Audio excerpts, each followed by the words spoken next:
लालू यादव को आपने सुना। इंडिया गठबंधन की मीटिंग में कांग्रेस नेता राहुल गांधी ने भी बड़ा बयान दिया है। बता दें आपको, उनकी तरफ से कहा गया है मिलकर चुनाव लड़ेंगे तो बीजेपी चुनाव नहीं जीत सकती। इंडिया के नेता देश के 60% का प्रतिनिधित्व करते हैं, ये भी राहुल गांधी की तरफ से कहा गया। सीट बंटवारे का मामला जल्द से जल्द हल होगा। अडानी मोदी के रिश्तों का खुलासा किया, ये भी राहुल गांधी की तरफ से कहा गया। चीन के मुद्दे पर पीएम मोदी झूठ बोलते हैं। सेशन में दो महत्वपूर्ण बातें डिसाइड की गई। पहले के एक कोऑर्डिनेशन कमेटी होगी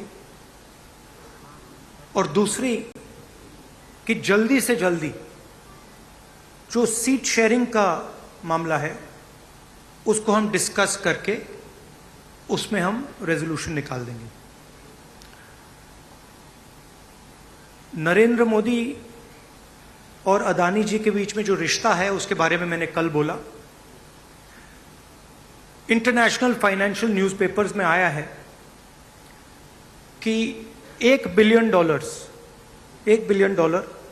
पैसा हिंदुस्तान से गया है, बाहर गया है और वापस आया है। नरेंद्र मोदी जी G20 करा रहे हैं और हिंदुस्तान की इज्जत का मामला है।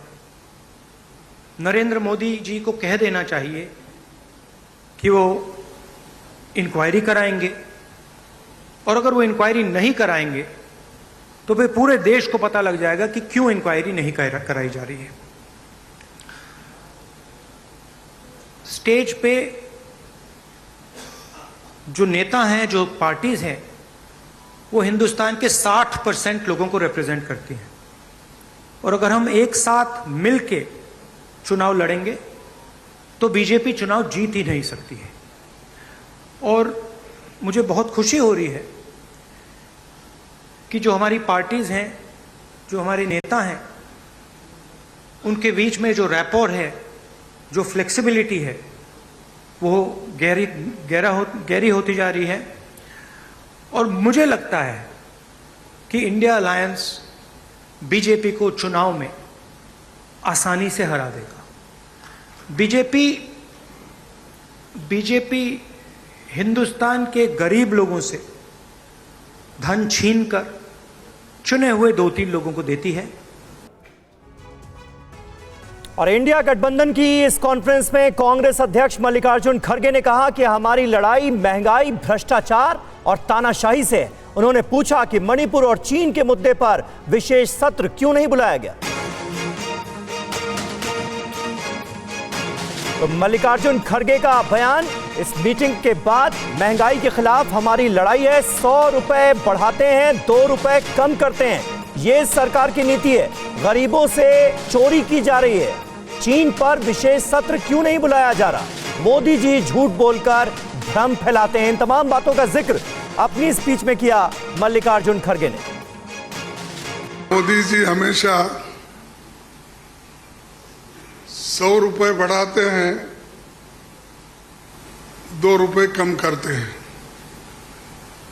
अब पेट्रोल की, एलपीजी की जो दाम थी वो मोर और लेस डबल हो गई, लेकिन उन्होंने उसमें से सिर्फ 200 रुपए कम किया, यानी 700 बाकी रहा। लेकिन इससे लाखों रुपए उन्होंने कमाया।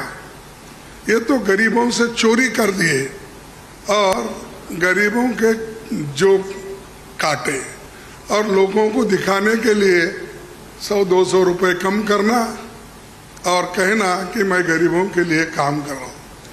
मोदी साहब गरीबों के लिए कभी भी काम नहीं करेंगे, ये यकीन मैं दिलाता हूँ। लेकिन आज मोदी सडनली और एक बात की कि बिजनेस एडवाइजरी कमेटी को नहीं पूछे, अपोजिशन लीडर को भी नहीं बुलाए, किसी को बुलाए बगैर वो पार्लियामेंट का डेट देकर स्पेशल सेशन बुला रहे हैं।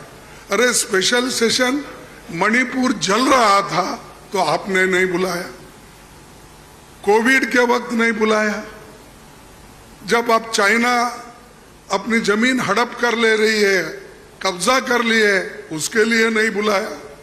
लोग तंग और तबाह, इसमें ये हमारा नोटबंदी के वक्त परेशान थे, माइग्रेंट वर्कर परेशान, उस वक्त नहीं बुलाया। जब जब मुल्क अपने मुश्किल में रहता उस वक्त उन्होंने कभी नहीं बुलाया। अब क्यों बुलाया मुझे मालूम नहीं, आज का एजेंडा क्या है उनका मालूम नहीं। तो ये देश चलाने की रीत नहीं है, ये आहिस्ता आहिस्ता डिक्टेटरशिप की तरफ जा रहे हैं।